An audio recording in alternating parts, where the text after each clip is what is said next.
A paz do Senhor, meus irmãos. Nós estamos aqui para iniciar o nosso livro de Ruth, o nosso seminário do livro de Ruth, né? Este seminário tão aguardado por muitos irmãos. Hoje eu recebi muitas mensagens dos irmãos dizendo: olha, nós estamos na expectativa deste seminário. Muitos irmãos, muitas irmãs enviando mensagem hoje durante o dia, alguns que já são nossos alunos, outros que vão assistir uma aula, um seminário da nossa escola de líderes pela primeira vez. E eu quero dar aqui uma saudação de bem-vindo a todos que já estão conosco. E eu quero pedir aos irmãos, à medida que você for chegando, vai deixando aí a paz do Senhor no chat, vai interagindo, vai deixando aí também o seu nome, né? Já que no final desta aula de hoje nós vamos ter sorteios de alguns cursos, né? No final deste seminário nós vamos ter aí sorteio de pelo menos 4 cursos nós vamos sortear hoje, tá bom? Então eu sei que vocês estão aí na expectativa e nós estamos aqui debaixo da misericórdia de Deus, da bondade de Deus, debaixo de oração também, para ministrar este seminário, que é uma aula que faz parte, na verdade, do nosso curso Ciências Bíblicas, né? E nós vamos ministrar aqui no livro de Ruth esta noite. Tenho certeza que vai ser bênção para a sua vida, tá? E para o seu ministério. Vai ser um divisor de águas. Tenho certeza que, além de Deus falar contigo, você vai receber aí um material também que vai lhe ajudar também nas suas ministrações, porque os irmãos irão receber em todos os grupos que estão os que estão nos grupos aí, vocês irão receber a apostila dessa aula. Logo ao final da aula eu vou colocar a apostila nos grupos, tá bom? Mas é importante que você fique até o final da aula, porque nós vamos, no final, sortear 4 cursos aqui hoje, tá bom? Hoje eu estou com vontade de te abençoar, viu? Então fica aí em nome de Jesus, tá bom? Olha aí, bastante gente já está conosco, sejam todos muito bem-vindos, tá? Pessoal, eu não vou ficar perdendo tempo aqui, falando muito, nós já vamos entrar no conteúdo do nosso seminário, mas antes de entrar no conteúdo do seminário, eu quero pedir uma coisa a você. Eu quero pedir que você compartilhe aí no seu WhatsApp com pelo menos 5 pessoas o link que você recebeu para entrar neste seminário. Compartilhe aí no seu WhatsApp com pelo menos 5 pessoas. Abençoe a vida de alguém. Se você fizer isso, você vai estar abençoando a vida de outras pessoas. Ah, pastor, mas esse horário e tal, pode mandar, que eu tenho certeza que pessoas vão assistir, vão participar. Então, pessoal, eu vou dar um minutinho, antes da gente começar aqui a aula, o seminário, eu vou dar um minutinho para você copiar o link agora, e o mesmo link que você usou para entrar nesse seminário. E eu quero pedir que você envie para pelo menos 5 pessoas no seu WhatsApp. Faça isso agora. Eu estou esperando você fazer isso, tá bom? Vai lá, pega aí o seu WhatsApp.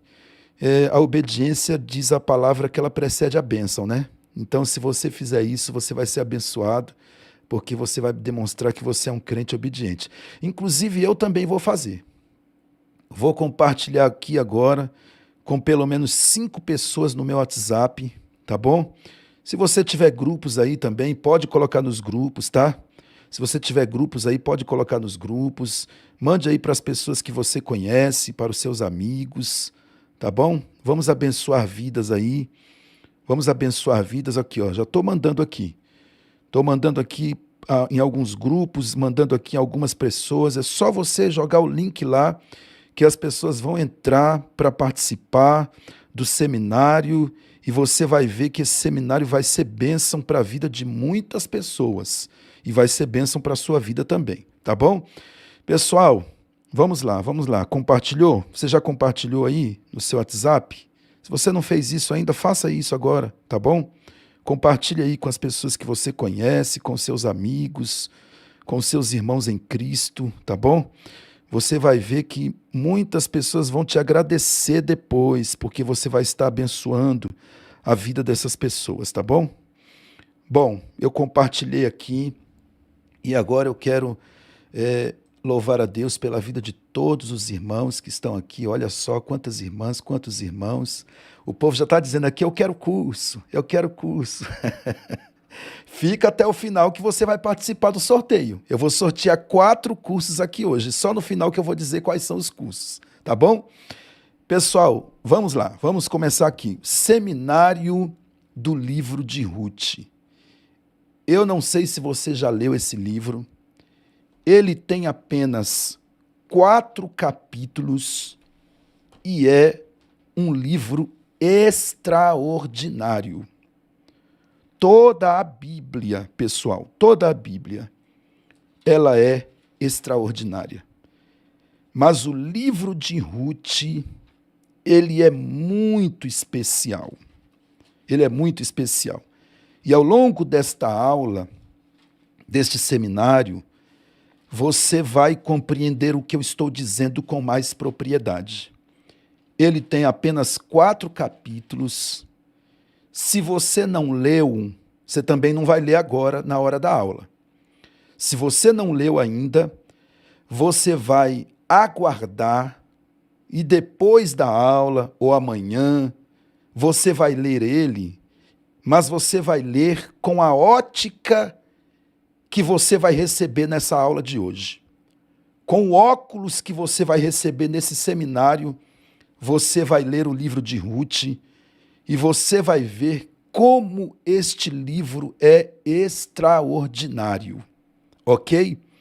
Então, vamos aqui iniciar. Eu não vou falar o nome dos irmãos que estão conosco agora, depois eu vou falar. Vai colocando seu nome aí para você participar do sorteio, vai comentando, convidando pessoas para participar, tá bom? Depois nós vamos tratar disso daí. Mas eu quero iniciar aqui agora, pessoal, dizendo a vocês, e glória a Deus que tem muitos dos nossos alunos aí que já estudam conosco também fazendo o seminário. Deus abençoe a todos. Eu quero começar aqui dizendo a vocês o seguinte, veja bem. Primeira informação que eu quero trazer a vocês aqui é sobre o período dos juízes. Agora presta atenção na aula, tá? Presta atenção na aula. Eu não sou de ficar enrolando muito, não. Eu gosto de entregar o conteúdo e pronto. Então vamos lá. Se você observar, esteja com Bíblia, papel e caneta aí do seu lado, tá? Se você observar no capítulo de número 1 do livro de Ruth, ele já começa, espero que a sua Bíblia já esteja aberta no livro de Ruth, o livro já começa com a seguinte informação: e sucedeu que nos dias em que os juízes julgavam. Esta informação é importantíssima para nós sabermos qual foi a época em que se deu a história que está registrada no livro de Ruth. E essa história se deu no período dos juízes. Gente, isso é muito importante. Então eu preciso dizer a vocês logo de início que os juízes, como você está vendo aqui no nosso slide, eles lideraram Israel por cerca de 350 anos. E foram 14 juízes que governaram sobre Israel, sendo um deles uma mulher, que foi Débora. Os juízes foram os governadores de Israel no tempo de Josué até o reinado de Saul. Muitos estudiosos chamam o período em questão de Idade das Trevas de Israel. Isto é muito importante. Por quê? Porque o período dos juízes, ele foi um período muito difícil da história de Israel. Um período de total afastamento de Deus. Um período de barganha. Um período onde esse povo de Israel por muitas vezes fizeram o que parecia mal aos olhos do Senhor. Esse período é conhecido como o período tribal, porque ainda não havia monarquia. Eles eram tribos, e essas tribos eram governadas por juízes. E foi neste período da Idade das Trevas da história de Israel, neste período de idolatria, de afastamento de Deus. Quem já estudou no curso Ciências Bíblicas o livro de Juízes comigo sabe que nós trouxemos várias aulas sobre o livro de Juízes. Em uma das aulas eu expliquei aos irmãos que neste período dos juízes, as pessoas elas andavam cada uma, como diz o próprio livro, segundo o seu próprio coração. E a Bíblia diz que o coração do homem é enganoso. Eles queriam fazer tudo do jeito deles, ser, como diz o ditado popular, donos do próprio nariz. E pior ainda, eles olhavam para os cananeus, que eles deveriam ter expulsado da terra e não expulsaram. Agora eles estavam vendo lá os cananeus plantando e colhendo porque a terra era fértil. Então eles diziam, os deuses dos cananeus é que são verdadeiros, porque eles plantam e colhem. E então eles se prostravam diante dos deuses dos cananeus. E isto trouxe sérios problemas à nação de Israel. Mas o conteúdo da aula não é sobre o livro de Juízes, mas eu preciso dar essa pincelada aqui para mostrar para vocês que foi neste período que aconteceu a história registrada no livro de Ruth. Sejam todos muito bem-vindos, os que estão chegando agora. Não fique entrando e saindo na aula, não, senão você perde o conteúdo da aula, que é o mais importante, tá bom? Então, olha só, foi neste período que aconteceu a história registrada no livro de Ruth. Vamos então aqui começar a falar do livro de Ruth. Talvez, preste atenção nessa informação, talvez tenha sido Samuel o autor do livro de Ruth, mas ninguém sabe exatamente quem foi o autor, nem onde e quando foi escrito. Os fatos que registra-se desenrolam, os fatos que registra desenrolam entre os governos de Gideão e Jefté. Preste atenção nessa informação, porque ela é muito importante. Como nós não sabemos se foi exatamente Samuel, nós não podemos dizer em que período realmente este livro foi escrito. Até porque alguns estudiosos dizem que provavelmente este livro tenha sido escrito depois do cativeiro babilônico.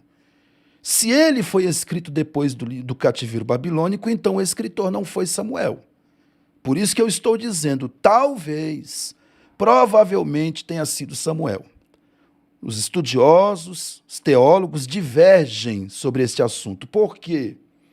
Porque aqueles que dizem que possivelmente tenha sido escrito depois do cativeiro babilônico, eles dizem que é possível isso porque ele menciona casamento entre pessoas de nações diferentes. Isto só se deu depois do cativeiro babilônico. Antes do cativeiro babilônico, era terminantemente proibido um judeu casar-se com pessoas de outra nacionalidade. Após o cativeiro babilônico, é que isto começou a acontecer. Então, possivelmente tenha sido depois do cativeiro babilônico. Se foi antes, pode ter sido Samuel que escreveu. Não estou fazendo afirmação aqui. Mas uma coisa importante nós precisamos observar. Este livro, ele menciona a genealogia de Davi. Se você vê lá no capítulo de número 4, versículo 17 a 22, você vai ver que ele menciona a genealogia de Davi. Isto é também uma informação muito importante. Agora, há algumas coisas interessantes a notar neste livro. Primeiro, Ruth era moabita. Preste atenção que agora nós vamos nos aprofundar no livro. Eu não vou ler o livro aqui para você, porque ele tem só 4 capítulos, você pode ler depois. Eu vou compartilhar as lições importantes que aprendemos com este livro. Primeira coisa que nós precisamos observar aqui, Ruth era moabita. E os moabitas eram um povo descendente de Ló. Portanto, era um povo pagão, adoradores de deuses estranhos. E Deus, ao estabelecer a família que daria origem ao Salvador do mundo, ele escolheu uma bela jovem pagã e conduziu esta jovem a Belém e a fez noiva de Boaz. Como se não bastasse, Boaz era filho de Raabe, a meretriz encontrada em Jericó, aquela que hospedou os espias quando eles foram enviados para espiar Jericó. Ela então escondeu os espias na sua casa para que eles não fossem mortos. E por causa disto, ela recebeu depois um grande livramento quando Jericó foi invadida. Esta mulher, ela foi mãe de Boaz. Se não me falha a memória, com Salmão, ela foi mãe de Boaz. E então o que nós observamos é que Deus pega uma mulher moabita, do meio de um povo pagão, e um homem chamado Boaz, que era meio cananeu, e ele vem a ser bisavô de Davi, porque Boaz, com Ruth, deram luz a Obed, e Obed gerou a Jessé, e Jessé gerou a Davi. Isto é lindo, isto é maravilhoso, sabe por quê? O que o livro está mostrando logo de início é a graça de Deus. Deus adotando os gentios na família de Cristo. Olha que interessante.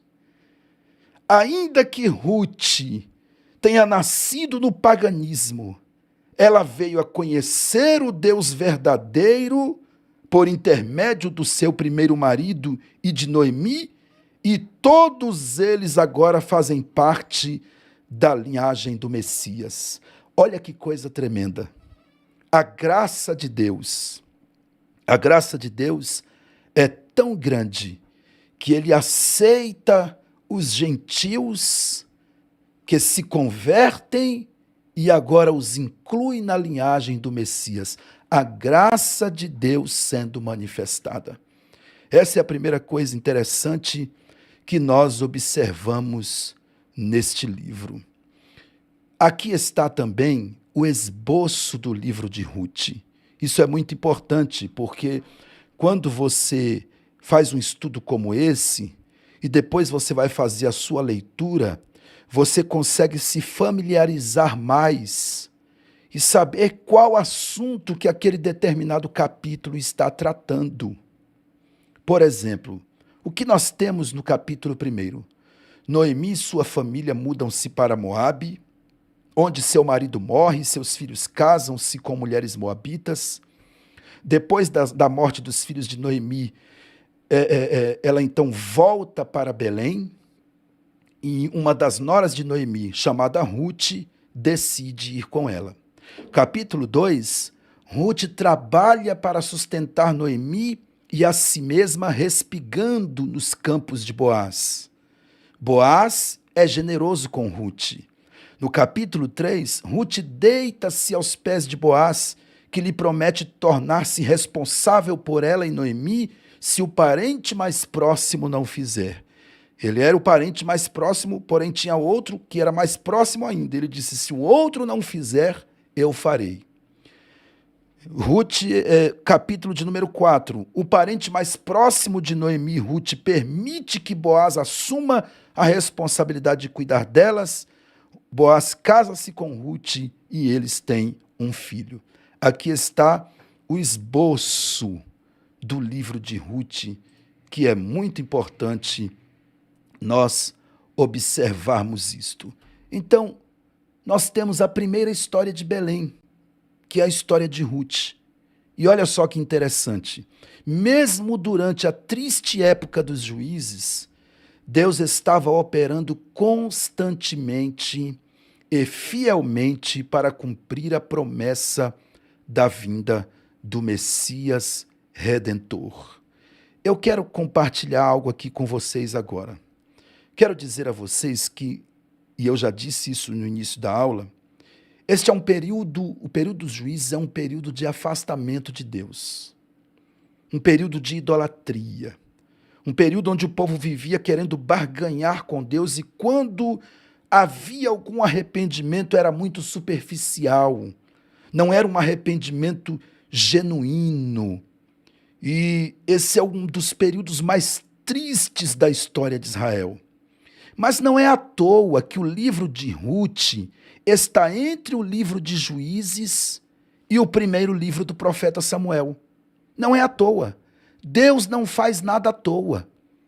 O livro de Juízes, ele narra esse período em que o povo era comandado por juízes, como eu já disse, a idade das trevas de Israel.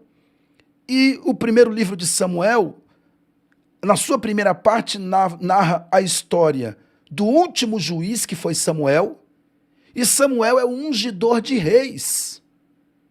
O primeiro livro do profeta Samuel, ele faz a transição do período dos juízes para o período da monarquia. E Samuel é conhecido como ungidor de reis, porque ele ungiu Saul, ungiu Davi. Então, o que Deus está querendo nos ensinar, quando ele coloca ali, usando aqueles que compuseram o cânon das Escrituras, que ele está querendo nos ensinar quando coloca o livro de Juízes, aliás, o livro de Ruth, entre o livro de Juízes e o primeiro livro de Samuel, ele está querendo nos ensinar que neste período de escuridão, Deus tem um oásis no deserto. Neste período de escuridão, Deus tem uma luz. Como diz o ditado popular, ainda há uma luz no fim do túnel. Neste período triste da história de Israel, Deus está querendo mostrar que ele continua operando para cumprir a promessa de enviar o Messias. Se você ler o livro de Juízes, você vai ver que ele termina contando e descrevendo os pecados mais terríveis da história de Israel. Quando o livro está terminando, o período triste da história de Israel, que é o período dos juízes, e chegando o período da monarquia, Deus está mostrando através do livro de Ruth que nunca é tarde para se recomeçar, que ele tem um oásis no deserto, que ele tem uma luz que brilha e que ainda há esperança para Israel. Aleluia! Bendito seja Deus. Deixa eu ver se vocês estão comigo aqui. Olha só, rapaz, tem bastante gente conosco. Fica aí que nós ainda temos muito mais a compartilhar. Então eu quero começar a falar agora da tipologia do livro de Ruth. Noemi é um símbolo do Israel desviado. Preste atenção, vou explicar. Não estou dizendo que Noemi permaneceu desviada, não. Mas olha só, Noemi saiu de Belém, e a palavra Belém significa casa do pão. Ela saiu da casa do pão, trazendo para os nossos dias, diríamos, saiu da casa de Deus, para ir a uma terra de um povo pagão. Então, Noemi, ela simboliza a condição espiritual enfraquecida de Israel naquele tempo. Não somente Noemi, Noemi e sua família simbolizam a condição de Israel enfraquecida espiritualmente naquele tempo. E o interessante, sabe o que é, gente? Que Noemi vai e a intenção deles é fugir de uma crise que estava tendo lá em Belém, de uma fome. Olha só, versículo 1 do capítulo 1 de Ruth. E sucedeu que nos dias em que os juízes julgavam, houve uma fome na terra, pelo que um homem de Belém de Judá saiu a peregrinar nos campos de Moabe, terra pagã. Ele e sua mulher e seus 2 filhos. Olha só que eu quero compartilhar com você. Eles saíram e a intenção não era ficar muito tempo. Mas aí o texto vai dizer, e ficaram ali 10 anos.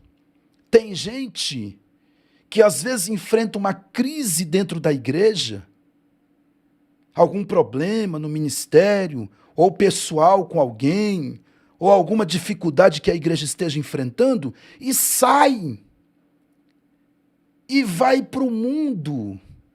E tem alguns que saem da casa de Deus, saem da igreja, deixam o evangelho e dizem assim, não, só vou dar uma voltinha. Ah, irmão.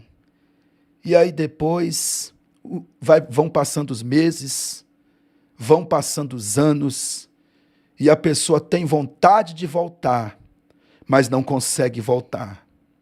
E aí chega o tempo da calamidade. Preste atenção, vocês que pregam, não pregue dizendo, como eu já vi pessoas dizerem, que Deus levou Ruth para Moabe, que Deus levou Noemi e sua família para Moabe para prová-la. Não.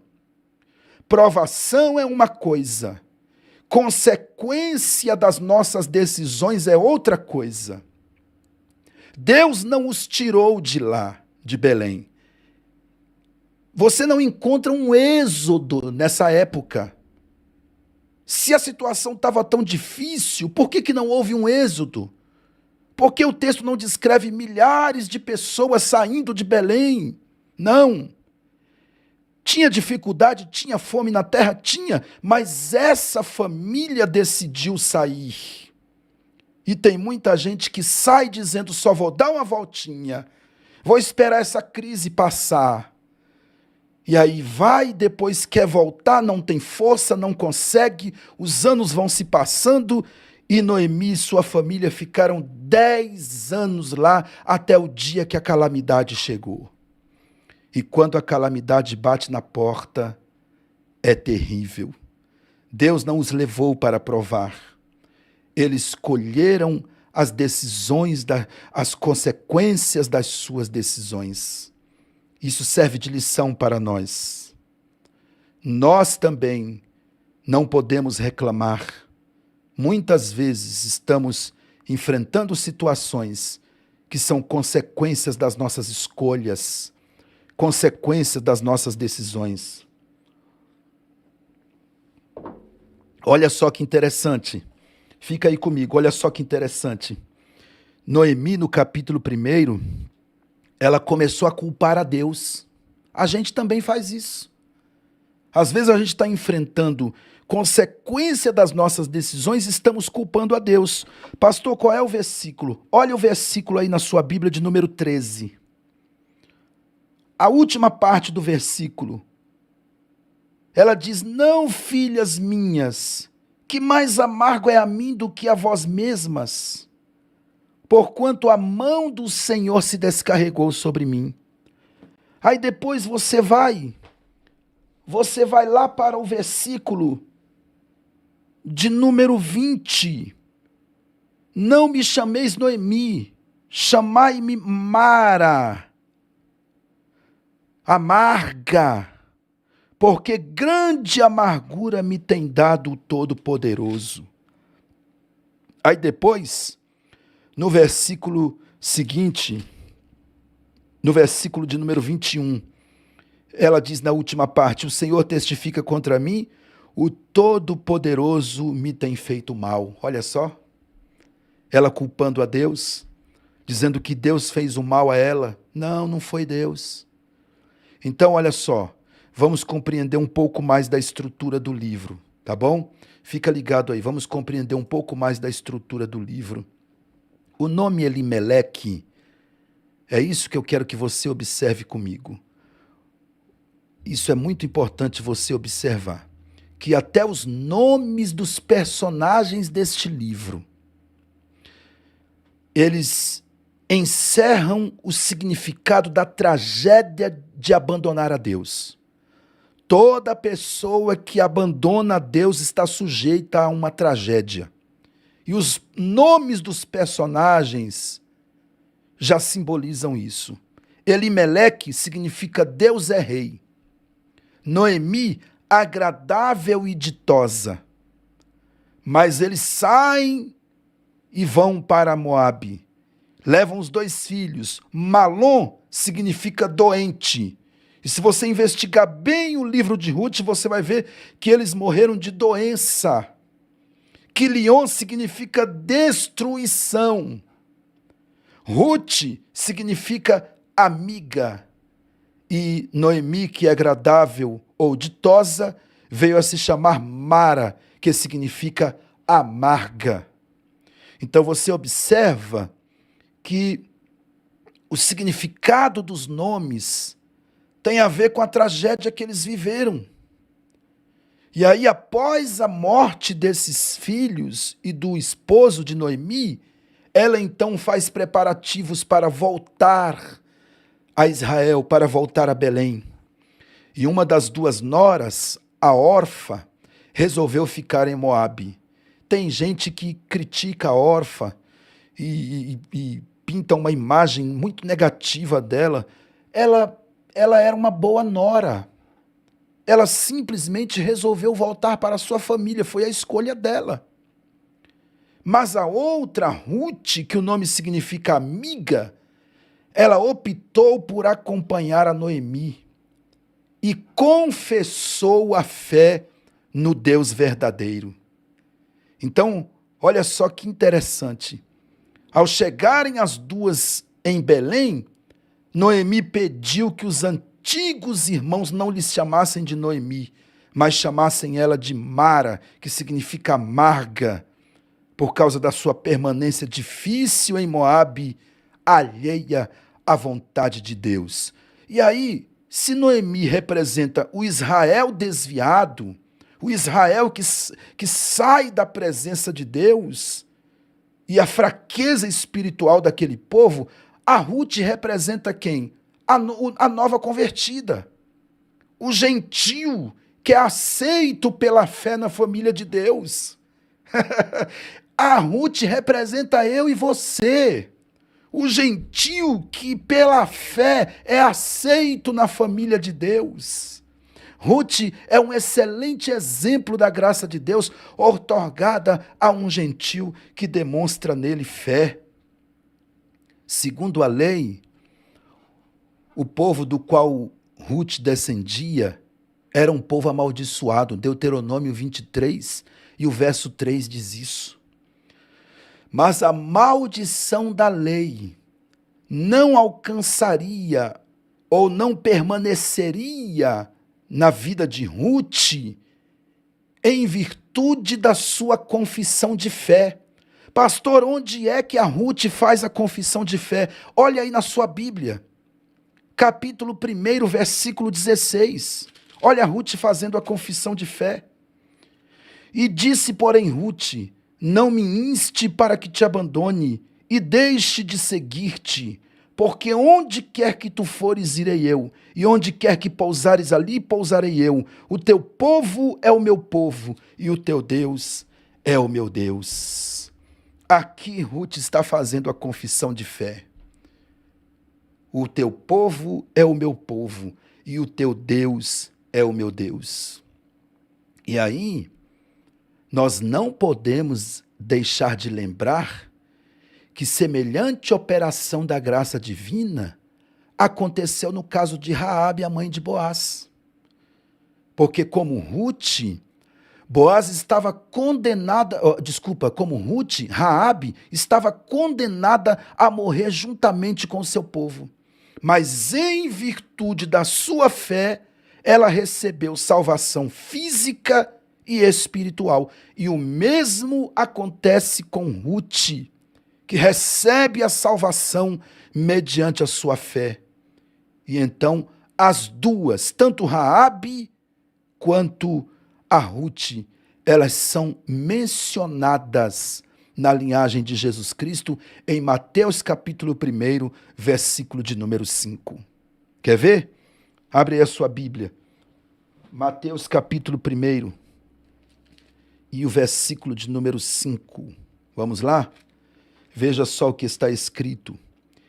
E Salmão gerou a Raabe, e Boaz gerou de Ruth a Obed, e Obed gerou a Jessé, e Jessé gerou a Davi. Que coisa maravilhosa, hein? Então, pessoal, preste atenção aqui. É por isso, não sei se todo mundo vai concordar comigo e vai gostar do que eu vou dizer aqui, mas é verdade. É por isso que eu sou contra esse negócio de campanha de quebra de maldição nas igrejas. Porque eu não posso aceitar que alguém que aceitou a Jesus como Salvador ainda tem maldição na vida dele. Uma vez que você fez a sua confissão de fé em Cristo Jesus, não existe mais maldição na sua vida. E outra coisa, eu só encontro uma razão para culto na Bíblia: adoração a Deus.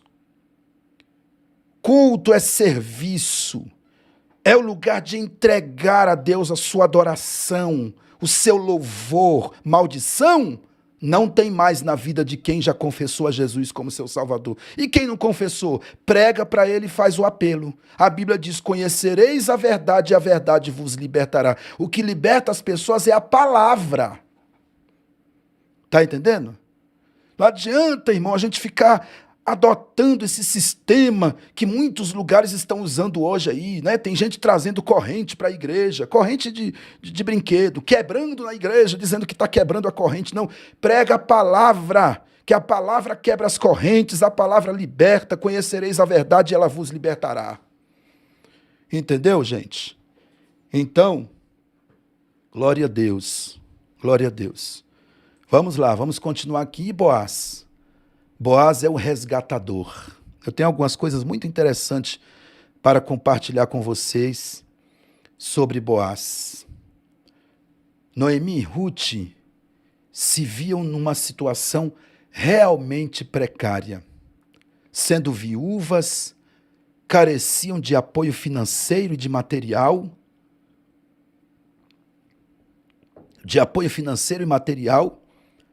E Ruth contribuía como podia, colhendo numa fazenda vizinha as espigas deixadas pelos segadores. Uma solução ao dilema dessas duas mulheres seria encontrar algum parente rico, disposto a resgatar ou redimir, que é comprar de novo a herança perdida, e casar-se com Ruth. E assim ele manteria a linhagem familiar. Preste atenção no que eu vou dizer. Isso fazia parte da cultura da época. Quando alguma mulher ficava viúva, como aconteceu com Noemi, que saiu com o marido, deixando para trás tudo o que tinha naquela terra, quando ela voltasse, se ela tivesse viúva, ela não era mais dona de nada.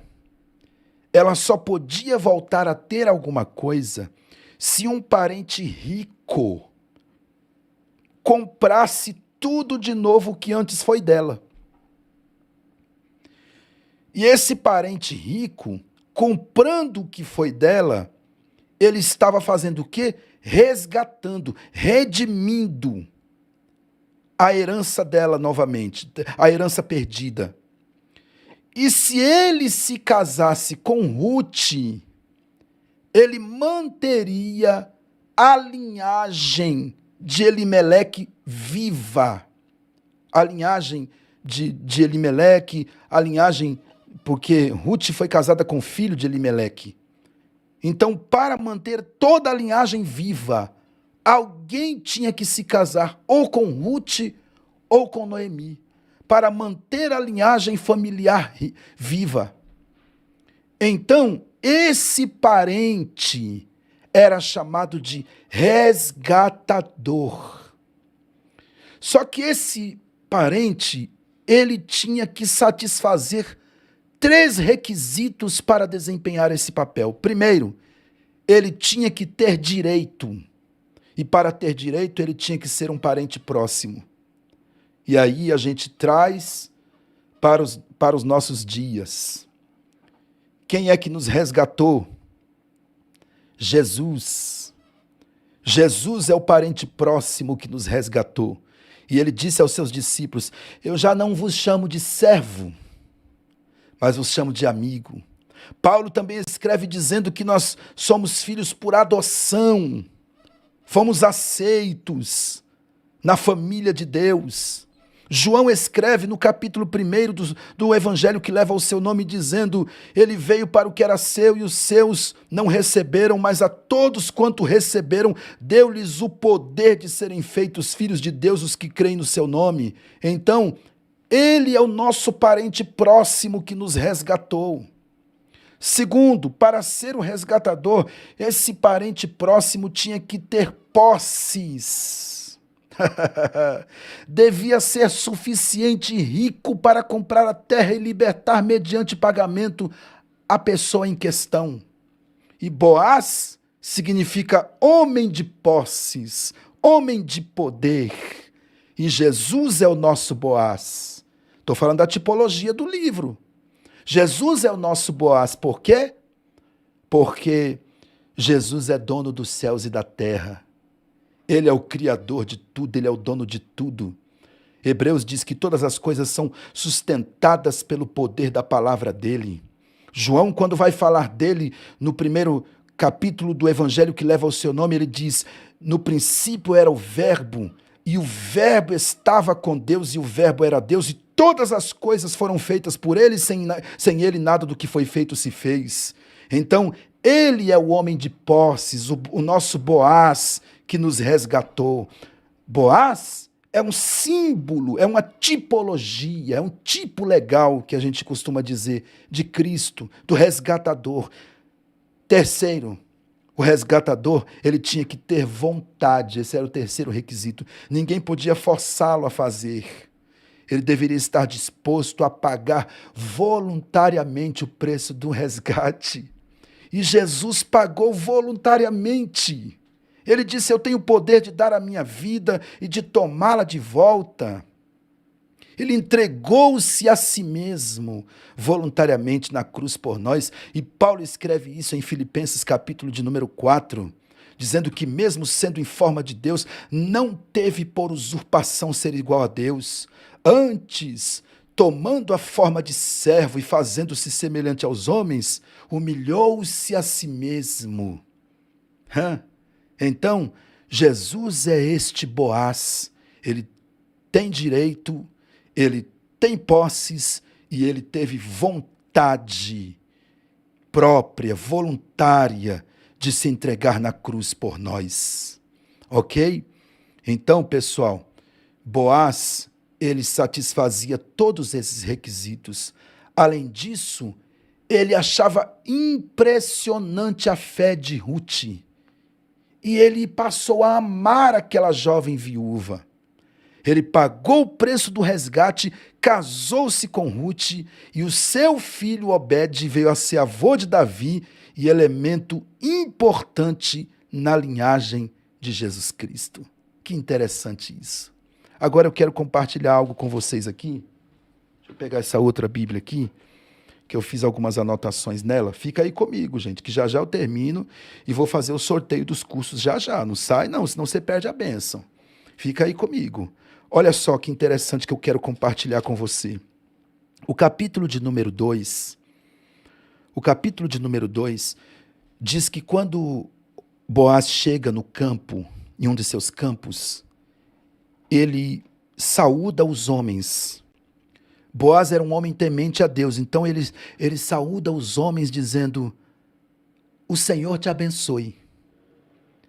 E os homens respondem, ele saúda dizendo: o Senhor seja convosco. E os homens respondem: o Senhor te abençoe.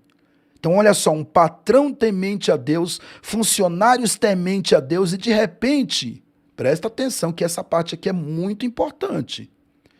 De repente, ele olha atrás dos moços e ele vê uma moça pegando espigas. E ele diz: quem é esta moça? E aí o homem respondeu: essa moça é a moabita que voltou com Noemi dos campos de Moabe, porque a história estava sendo contada em toda Belém, da mulher que voltou, que enfrentou uma tragédia, uma calamidade, saiu com o marido e filhos, voltou com uma nora sem o marido, sem os filhos. Essa história estava correndo toda Jerusalém. E aí o homem disse: é essa moça que voltou com Noemi de Moabe, e ela chegou aqui pedindo para pegar espigas, e ela veio desde de manhã, desde pela manhã, e até agora está aqui, não parou a não ser um pouco que esteve sentada em casa. Ela está trabalhando muito. Então, a partir daqui, começam os benefícios de Boaz a Ruth. E a primeira coisa que o livro vai nos mostrar é Ruth sendo preparada para não cometer o mesmo erro de Noemi e de Elimeleque. Olha o que diz o versículo de número 8 do capítulo 2. Então disse Boaz a Ruth: ouve, filha minha, não vás colher em outro campo, nem tampouco passes daqui, porém ficarás com as minhas moças. Não vá colher em outro campo. O que nos ensina? Não precisa sair da casa de Deus para buscar nada lá fora. Aqui dentro da casa de Deus você tem tudo o que você precisa. Tem gente se iludindo, achando que vai conseguir lá fora o que não conseguiu até agora na casa de Deus. Calma, espera. O Boaz disse: fica aqui, não vá colher em outro campo. Tem gente achando que o campo dele não está produzindo e fica olhando para o campo do outro lá, olhando para o mundo, achando que lá vai colher alguma coisa boa. Cuidado, que é miragem, é ilusão. No campo que você está, chamado casa de Deus, você tem tudo que você precisa. É só aguardar o tempo de Deus para a sua vida. Vai colhendo espiga. Vai colhendo espiga, aguarde o tempo de Deus para a sua vida. Então, pessoal, primeiro favor dele para ela. Ele diz, olha o que ele diz: os teus olhos estarão atentos no campo que cegarem, e irás após elas. Não dê ordem aos moços que não te molestem. Ou seja, Ruth, fica aqui porque aqui você vai ter cuidado. Ninguém vai ficar te incomodando não, aqui vai ter cuidado. É o cuidado de Deus com a Ruth, a nova convertida. Ei, você se converteu de verdade? Então confia no cuidado de Deus. Outra coisa importante, ele disse assim: porque achei graça aos seus olhos. Aí você pergunta: mas o que Ruth fez para Boaz achar graça aos olhos de Ruth? Ruth não tinha feito nada por ele, só estava pegando espiga, mas ele olhou e disse: achei graça. Assim aconteceu com a gente. Quando eu estava lendo isso aqui, pessoal, eu lembrei daquele hino da harpa, 291. Ó, porque Jesus me ama. Eu não posso te explicar, mas a ti também te chama, pois deseja te salvar. eu olho para mim e digo, mas o que Deus viu em mim? Você talvez olhe para você mesmo e diz, mas o que Deus viu em mim? Você não sabe, mas Ele achou graça. Ele te escolheu, Ele nos escolheu sem a gente merecer. E aí, depois dessa parte, Boaz mostra que conhecia a história de Ruth. Deus conhece a minha história e a sua história. Ele disse, olha, bem se me contou, versículo 11 do capítulo 2, bem se me contou quando fizeste a tua sogra, o quanto fizeste a tua sogra. Aí versículo 12 ele diz, o Senhor retribua o teu feito. Ou seja, o que eu aprendo aqui? Que quem planta generosidade, colhe generosidade. Ruth estendeu a mão para Noemi. Não vou te abandonar. Você está num momento difícil, eu vou ficar com você. E aí agora, no momento difícil de Ruth, Deus prepara alguém para estender a mão para ela. Ou seja, quem planta generosidade, colhe generosidade. Quem planta tempestade, vai colher tempestade. Agora, quem planta generosidade, colhe tempestade. E outra coisa, estenda a mão sem desejar nada em troca. Noemi não fez promessa nenhuma para Ruth. Noemi não disse, olha, lá você vai ser próspera, lá você vai casar, lá você vai ser rica. Pelo contrário, ela disse para Ruth, vai para a casa dos seus pais, eu não tenho nada para te oferecer, eu não tenho mais filho para você casar. Ruth fez o bem sem olhar a quem e sem desejar nada em troca, sem esperar nada em troca. É assim que nós devemos fazer. Ai, meu Deus do céu. Eu sei, gente, que isso aqui é uma aula, não é uma pregação, mas eu estou sentindo a presença de Deus aqui. E aí, olha só que interessante. Olha só que interessante. Versículo 14, ele disse para ela, come do pão e molha o teu bocado no vinagre. Senta aqui na mesa, come do pão. Uma figura que eu estou dizendo aqui, né? Olha só, sendo já hora de comer, ele disse, achega-te aqui, come do pão.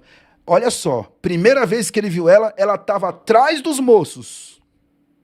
Agora ela já está comendo pão na mesa. Porque Deus é perito em pegar quem está lá no final da fila e colocar sentado na cadeira de honra. Deus pega ela lá de trás dos moços, põe para comer junto com Boaz, e depois Deus põe ela para ser dona de tudo que é de Boaz. Dá para tu? Aleluia! Ele pega quem está lá no final da fila, prepara uma mesa, um banquete, e diz, come! Já está bom demais, está bom nada, você ainda vai ser dona de tudo que é dele. Porque quando o homem tem as posses, a dona é a mulher. Olha só, que coisa tremenda. E aí depois ele dá ordem aos moços dizendo, olha, deixa ela colher, não incomode ela, e se tiver pouco, deixa cair mais para ela pegar mais. Versículo 16, deixai cair alguns punhados, para que ela colha e não a repreenda. Deixa ela pegar o tanto que ela quiser. E aí, pessoal, já estou terminando. O que acontece depois? Noemi diz para ela, olha, vai lá, se deita aos pés dele quando ele estiver lá na eira, e quando ele perceber você, você diz para ele, eu quero que você seja o meu resgatador. Eu quero que você seja o meu remidor. E aí o texto diz que ele diz para ela, olha, bem fizeste, porque você não procurou um rapaz mais jovem. Dá a entender que ele tinha um pouco mais de idade que ela, né? Acho que a diferença não era tão grotesca. Mas ele disse, você não procurou um rapaz mais jovem, mais forte, nem pobre, nem rico. E ele disse, não temas, o que você me pediu eu farei. Porque você é uma mulher virtuosa. Ele enxerga as qualidades dela. Versículo de número 11. porque és uma mulher virtuosa. E então, ele diz, só que tem outro parente mais próximo. Se ele não aceitar, eu vou fazer. E aí o outro não aceita, ele vai e então redime a Ruth e casa-se com ela. E Deus resolve 2 problemas de uma vez só. Dá um marido para Ruth e um filho para Noemi. Pastor Alexandre, por que você está dizendo isso? Se leia o capítulo 4, você vai ver. Quando nasce o Obed, precisa de uma mulher para cuidar. E aí Ruth diz, eu já sei quem vai cuidar, vai ser a Noemi. E na vizinhança inteira, não se dizia Ruth teve uma criança, não. Na vizinhança inteira dizia, Deus deu um filho a Noemi. Deus resolve o problema da solidão na vida das duas de uma vez só. Resolve o problema da Ruth e resolve o problema da Noemi. Resolve o problema da genealogia e resolve o problema da provisão. Então, olha só. Preste atenção à tipologia do livro de Ruth. Nós vemos em Noemi, leia comigo aqui o slide, um símbolo ou tipo de Israel que quase perdeu a sua herança, mas depois a recuperou, voltando assim a gozar de uma profunda vida espiritual. Vemos em Ruth um símbolo da igreja, composta de gentios que participam pela fé da herança de Israel. E em Boaz, nós vemos uma representação de Jesus Cristo, que se tornou parente próximo mediante a sua encarnação. Ele se torna parente próximo de todos nós e que pôde pagar o nosso resgate com o seu perfeito sacrifício em remissão dos nossos pecados. Esta é a tipologia do livro de Ruth. Isso é muito forte. E aí você pergunta, pastor Alexandre, a parte mais importante da aula está onde? É a que vem agora. Quais as lições que nós aprendemos com a história de Ruth? Terminando isso aqui, eu já vou fazer o sorteio dos cursos. Fica aí comigo. Lições que aprendemos com a história de Ruth. Primeiro, cuidado com as decisões. Elas possuem implicações de longo alcance. Uma decisão de sair de Belém trouxe implicações de longo alcance, e diga-se, implicações negativas, de longo alcance, até que Deus resolveu mudar a sorte dessas 2 mulheres. E aí, nós precisamos tomar cuidado com as nossas decisões. Esta é a primeira lição que o livro nos ensina. Não foi provação, foi consequência das decisões, das escolhas que fizeram. Segunda lição, nunca é tarde para se recomeçar. Já pensou se Noemi tivesse ficado com aquele pensamento? Não, eu vou morrer aqui mesmo. Eu vou ficar aqui em Moabe mesmo, não tem mais jeito para mim. Eu vou morrer aqui mesmo. Não. Saiu da casa de Deus, toma uma decisão de voltar. Não é tarde para recomeçar, ainda dá tempo. Quando você estiver pregando, ministrando isso, fale isso às pessoas. Porque essa mensagem aqui é uma mensagem que você pode ministrar, usar esse conteúdo, que eu vou liberar para vocês a apostila dessa aula, para vocês usarem o conteúdo para ministrar e convidar as pessoas que estão afastadas, que estão longe de Cristo, a voltarem para a casa do Pai. Não é tarde para recomeçar.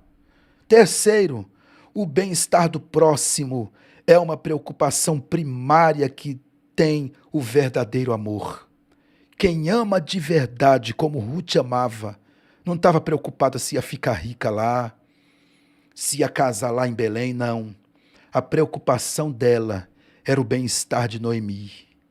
Esta foi a preocupação dela. E quando chega lá, você vai ver também que a preocupação de Noemi era o bem-estar de Ruth.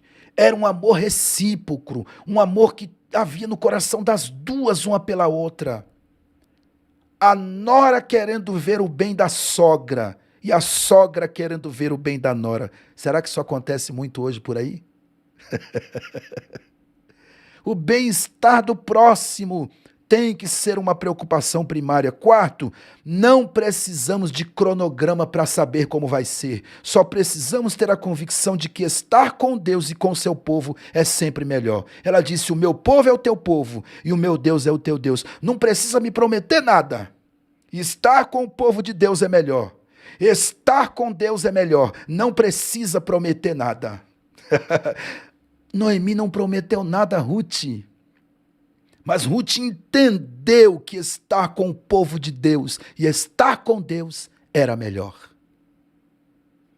Que coisa tremenda. Quinta lição, esse é o último slide. Quinta lição, o cuidado de Deus em beneficiar quem decide segui-lo. Você vê o tempo todo o cuidado de Deus na vida de Ruth. Eu estou de olho aqui nos comentários de vocês. Glória a Deus. A irmã Luciane Vilas Boas diz: sim, comigo minha ex-sogra ainda é bênção para mim. Olha aí, tá vendo? Irmão, o importante é o bem-estar da pessoa, o bem-estar do próximo. Nós estamos vivendo uma geração onde muita gente valoriza mais as coisas do que as pessoas. E nós não podemos valorizar mais as coisas do que as pessoas. Sexto, a nossa reputação vai adiante de nós. Boaz disse: eu ouvi falar o que você fez por Noemi. A nossa reputação vai adiante da gente. Não adianta pregar bonito, cantar bonito se não tiver reputação. As pessoas vão querer saber quem você é, qual é o teu caráter. Sétima lição, a história começa com perdas e choro, mas termina com festa de casamento e nascimento de criança. Quem disse que quem está chorando hoje vai terminar a vida chorando? Se você serve a esse Deus vivo, você pode até estar chorando hoje, mas a Bíblia diz que o choro pode durar uma noite e a alegria vem pela manhã. Então você pode estar chorando hoje, mas eu profetizo na sua vida e você toma posse dessa palavra do livro de Ruth, que vai terminar com festa e nascimento de criança. Vai terminar com festa de casamento e nascimento de criança, ou seja, vai terminar com alegria. O irmão Ailton Miranda escreveu aqui, se pois o Filho vos libertar, verdadeiramente sereis livres. Aí ele dá o testemunho dele aqui, ele diz: entrei no tráfico com 15 anos de idade e com 27 anos tive um encontro com Jesus. Ele teve um encontro com o Cristo ressurreto, o nosso Boaz, o nosso resgatador, e agora ele tem 52 anos de idade. Tá vendo? Olha só que coisa tremenda, que testemunho maravilhoso. A irmã Célia disse: estou maravilhada com esse estudo, muita bênção para as nossas vidas. Deus abençoe a irmã Célia. O irmão João França escreveu aqui, bem-aventurados que choram, porque serão consolados. O pastor Reinaldo disse: eu creio nas promessas de Deus. Então vamos lá, para nós terminarmos aqui. Oitava lição, não há dúvidas de que o escritor quer que seus leitores sigam o exemplo de Ruth. Não há nenhuma dúvida disso. Ele quer que nós sigamos o exemplo de Ruth.